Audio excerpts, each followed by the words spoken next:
এই এক্সপেরিমেন্টটা করলে একটা স্ট্রং ম্যাগনেটের ওপর অ্যালুমিনিয়ামের এফেক্ট বুঝতে পারবে। একটা 18 ইঞ্চি উঁচু কাঠের স্ট্যান্ড বানাও, এর মাথায় একটা পেরেক গেঁথে তার থেকে একটা সুতো ঝোলানোর ব্যবস্থা করো। এবার একটা স্ট্রং নিওডাইমিয়াম ম্যাগনেটকে একটা স্টিল ওয়াশারের সঙ্গে সুতোর সঙ্গে বেঁধে দাও। ম্যাগনেটটাকে একটা অ্যালুমিনিয়াম প্লেটের কাছে আনো, দেখবে ম্যাগনেটটা আটকাবে না, পড়ে যাবে।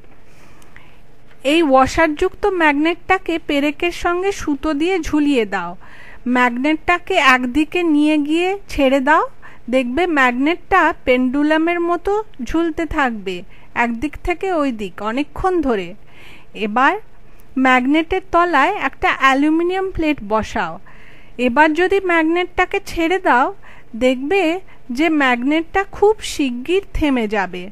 তার কারণ অ্যালুমিনিয়াম প্লেটে যে এডি কারেন্ট তৈরি হচ্ছে সেটা ম্যাগনেটের ওপর ব্রেক করছে। এবার যদি প্লেটটা সরিয়ে দাও, দেখবে ম্যাগনেট আবার যেইকে সেই ফ্রিলি অসিলেট করছে।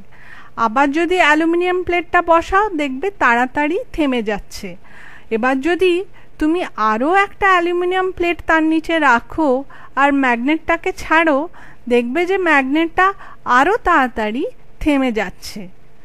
এই হলো অ্যালুমিনিয়ামের ওপর ম্যাগনেটের এফেক্ট।